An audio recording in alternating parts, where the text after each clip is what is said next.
Sadhguru, I wanted to know that when we are silent, still we feel that mind chattery, which always bothers us, and our thought always shifts back to past and future imaginations, which will not be any of output.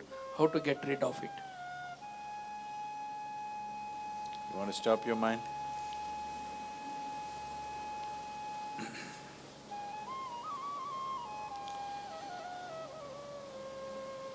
A whole lot of thought about this thoughtlessness. Thoughtlessness, no mind, these kinds of terms have been propagated all over the place, and these terms have been badly misunderstood and made into all kinds of things, and people are striving how to stop my mind. It took millions of years of evolution to get a mind of this kind of capability, isn't it? Millions of years of tremendous amount of nature's work that today you have a mind of this kind of scope. And now you want to stop it. Why is it that you want to stop it? If your mind was constantly producing absolute pleasantness for you, would you think how to stop this mind? Would you? No. It's producing a lot of unpleasantness. That's why you're thinking of how to stop the mind. This is the first thing, wherever you go in the world, this has gone so much into people's mind. If you tell them you meditate, they say, "But Sadhguru, I'm not able to stop my mind." I said, that will happen only after you stop your kidneys, liver, heart. You stop all these things, then the mind will also stop. Do you want it to stop? No. Then why do you want the mind to stop? Why do you have such a horrible prejudice against the mind? You don't mind if your heart is beating, you can meditate. You don't mind if your liver is working, you can meditate. Your kidneys are functioning, you can meditate. If your brain functions, you can't meditate, what is the problem? You seem to have something against intelligence, isn't it?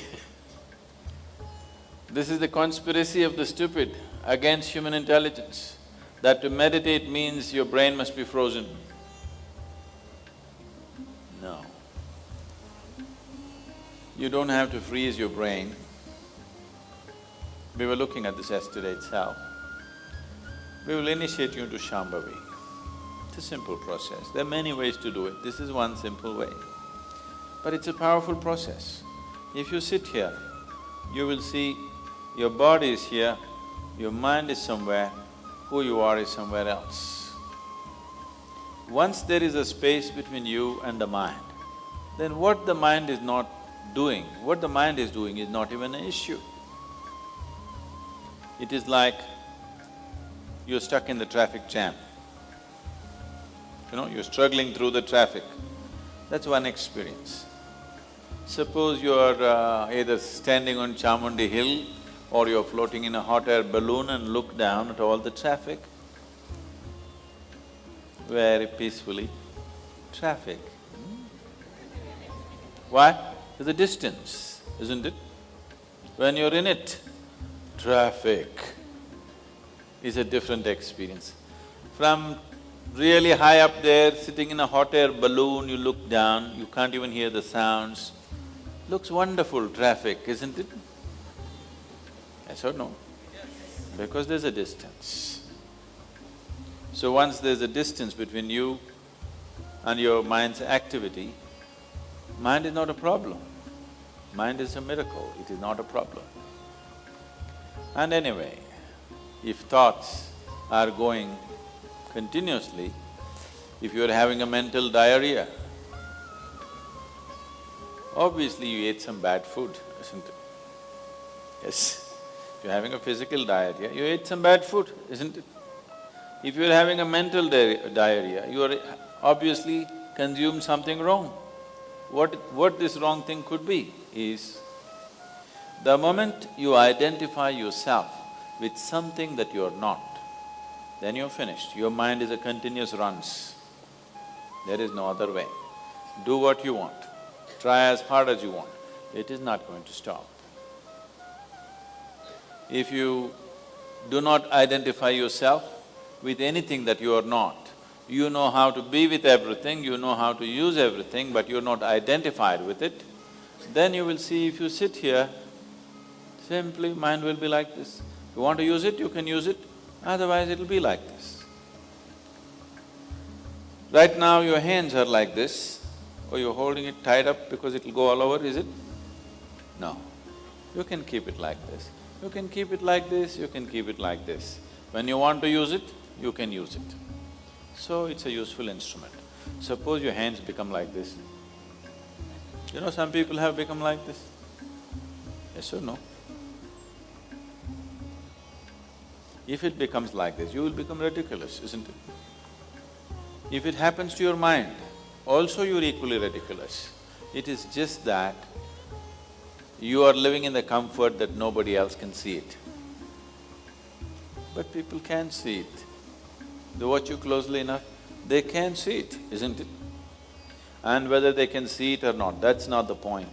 The point is, the most important faculty of your life is out of control.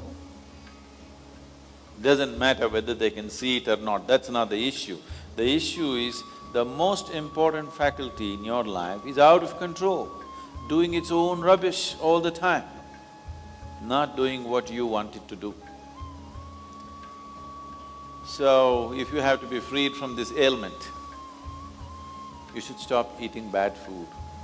Wrong food or bad food means you are identifying yourself with things that you're not. If you sit here, if you're not identified with this and with this, then you will see everything is just fine. Then your mind will do what you want it to do. Otherwise, it will simply hang there, and that's how it should be. Mind should not be telling its own stories all the time.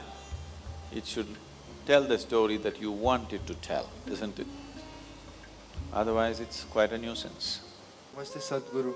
I just had a doubt, I just had a problem which I thought you could give me some solutions for that. First thing was I heard and I practiced yoga because people say it reduces restlessness and helps in focusing. It helped me some way in focusing, but rather it didn't help me more in getting out of restlessness. I'm completely restless. I don't know what is the problem. Do you have some solution for that? So, can your restlessness be taken away and brought to restfulness? Or simply the question is just this, you're giving it too many names. Don't give it too many names for your problems. Your problem is just this, your body and your mind are not taking instructions from you, that's all. Don't give it too many names. You give it too many names because you like to decorate your problems. If you decorate your problem, you may not want to get rid of it. Yes? If you decorate your problem too much, you may not want to get rid of it. This is very simple. Your body is not taking instructions from you, so… Your mind is not taking instructions from you, so… If these two things were taking instructions from you, if you want action, intense action. Do not want action, absolute stillness. Both would be possible, isn't it? So the essential problem is they're not taking instructions from you. Why are they not taking instructions from you? Because you are like a supercomputer without a keyboard. Understand? This is a supercomputer without a keyboard. You know, if your head doesn't work, people do this, it doesn't work that way, this is not where the switch is. Have you seen people scratching their head when it doesn't work? It's not going to work like that. So if you only had a keyboard, you would type out what you want. Now because you don't know where it is, you're punching it all over, all kinds of things are coming out. Once in a way, things that you want happen, most of the time things that you don't want happen. So the thing is to find access to the keyboard, how to operate this machine, which is what we are trying to do. So just pay attention. We will give you a keyboard. Then you type out whatever you want. I don't want to decide what you should type. You type out whatever the hell you want, but what you want should happen. Yes? If your body and your mind does not do what you want, what is the point having them? Losing them is better. No wonder people are talking about no mind.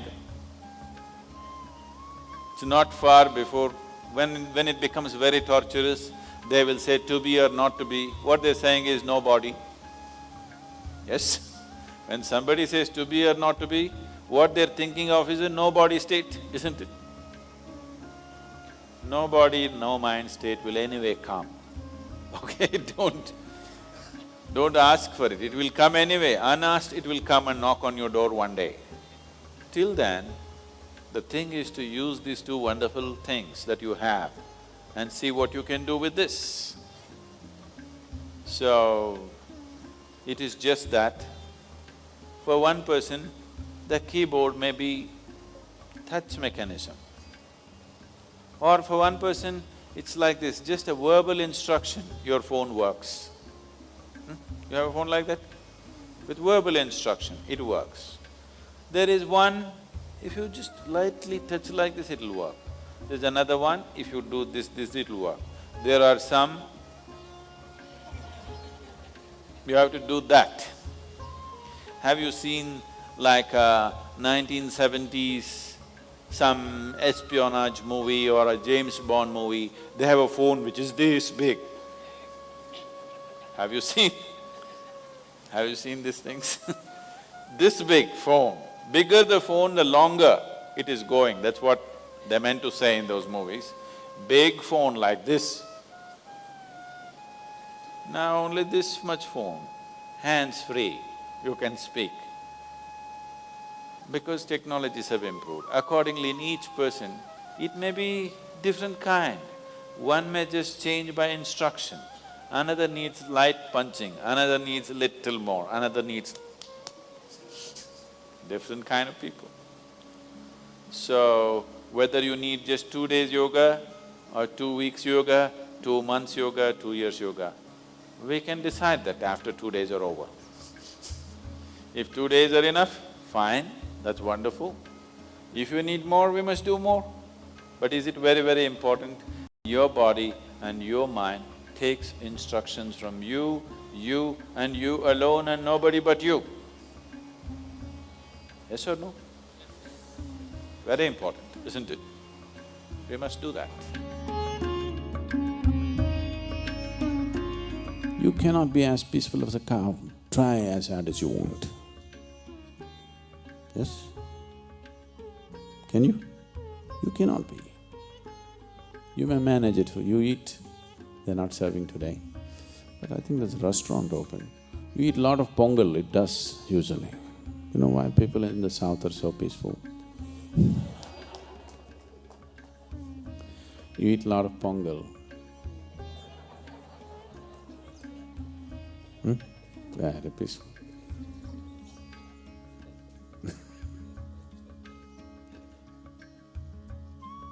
It does. So, people have tried excessive eating, intoxicants, excessive indulgence in pleasures.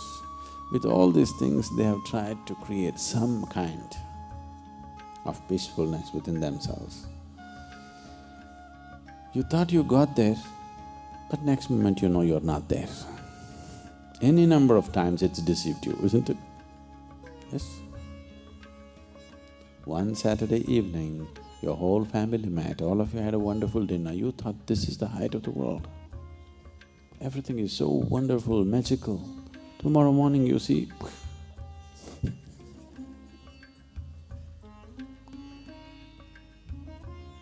not because there is something wrong with your family. It is just that with limited entity, you're trying to create an unlimited space. It's not going to work. It's just not going to work. Nothing wrong, it's just that it doesn't work. There are lots of great things in the world which don't work. I'm not interested in them, that's all. You interested in great things? Are you interested in great things? Oh, thank you. I'm not interested in great things, I'm only interested in things that work. I don't want to… There are lots of great things, people claim they're great things, but they don't work, they've not worked for anybody. They're great things because somebody says so. They're great things because somebody thinks too much of himself and whatever he says or does must be great things. But they don't work. We are looking for something that works. If you are determining the course of your experience right now, 100%, you're beginning to, the legs, are bloody legs are aching like crazy, but still, it's beginning to work.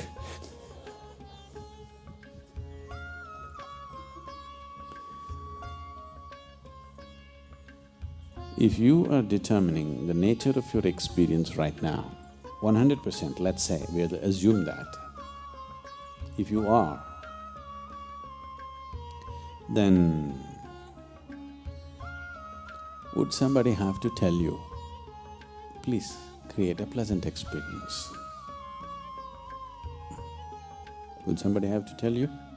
No. So somebody telling you be loving, be blissful is all bullshit. Yes or no?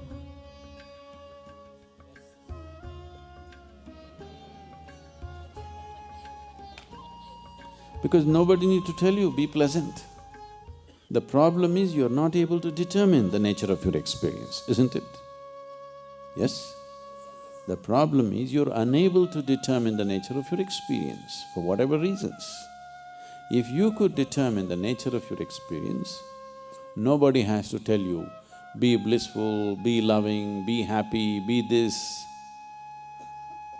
This is all coming from, patchy ideas about life. You see somebody fighting, you say be loving. You see somebody unhappy, you say blissful. It's most insulting. When somebody is in a great state of unhappiness, going and telling, be blissful, is most insulting, isn't it? No? But these are all the great teachings on this planet, which have been on for centuries. These are all great things that have never worked. So, we are only seeing how to determine the nature of your experience. If you take charge of what causes experience within you, if you are in charge of that, I'm 100% sure you will make it very pleasant for yourself. And I'm also sure, if you are feeling very pleasant within yourself, you would be naturally pleasant to everybody around yourself. Unfortunately, people have taken it upon themselves to confuse the humanity so badly about their own nature. See, it's very simple, it doesn't take any damn scripture or a guru to tell you this. It's very simple, whatever the nature of your experience, it's happening within you. Is it so? You don't need some great yoga or a scripture or a guru or a stone that falls from heaven to tell you this. If the nature of your experience, whatever is the nature of your experience, whether it's fear, anger, love, hatred, ecstasy, agony, everything is happening from within you, it would be very natural for human beings to look and see how to make it into a most pleasant experience, isn't it? If you had not freaked them, God loves you from up there. If you had not exported love to heaven, lot of human beings would have been very loving human beings. But now we have exported it out there, you have to import it. For importing it, you need permit. And there are agents here who don't give those permits so easily. It's not coming across because all the love has gone to heaven. How to get it now? Here there's a priest standing here with a permit. He won't give it to you.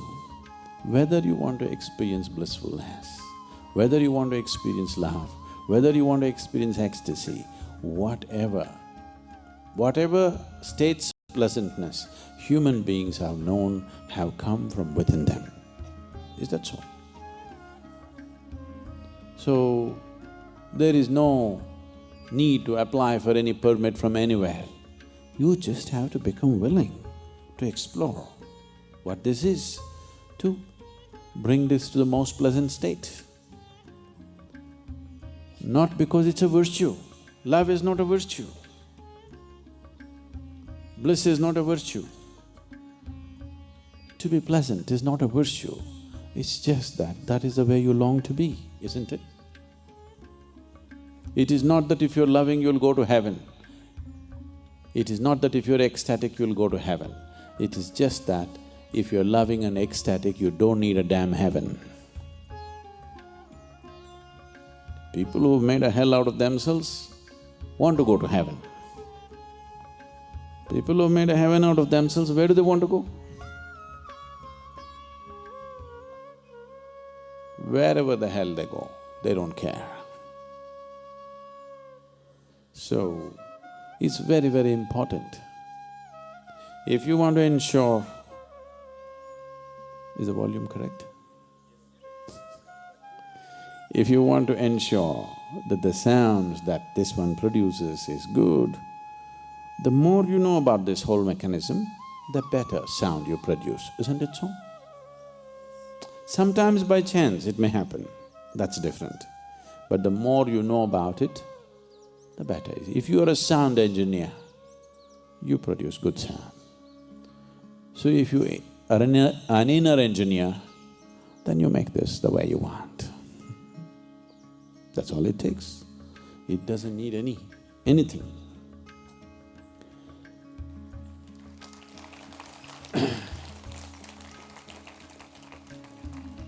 It is just that because it's in a different direction than the way you're constantly looking through your sense perception, you need help, maybe. Not necessarily, but generally, yes. You need a certain amount of help, but that's all. Grace is just that help, that it creates a conducive atmosphere to slip in. If any machinery has to perform well, people have started using these words everywhere these days. You need lubricants, some lubricant. Try to… whatever the great car you have, try to run it without oil. Not 10 minutes, it'll be ruined, isn't it? It's the lubricant which is keeping it going. All this great machinery, without that little bit of that thin film of lubricant, it's all destroyed in no time. Grace is just that little lubricant so that things happen smoothly. Now they've started calling it liquid engineering. Everybody started doing it. It's appropriate. Takes liquid engineer. So, this takes little engineering. Grace is just a lubricant. Without the lubricant, if you try to work, the friction, just the friction of life has destroyed too many human beings, isn't it? Yes? Nothing big they did. All they did was simple things. They were born which was not their doing, they didn't do such a big thing. That just happened. They just want to eat well, sleep well, fulfill their basic needs. This is all they want to do. In the process of doing this, How many human beings are broken and bitter and destroyed? Because no lubricant. Nothing wrong with them. They're trying to work their engines without a lubricant. That's all it is. Just see. Even your cell phone is working because through thin air, they're conducting the sound for you, isn't it? We can just disturb that. You know those advertisements, hello, hello, hello, hello. You're seeing those things. Phones become like that because there is a little bit of disturbance. That's what is happening with this also. This is a far more sophisticated instrument than anything that you have seen. This needs a little bit of attention. If you pay attention, it pays off.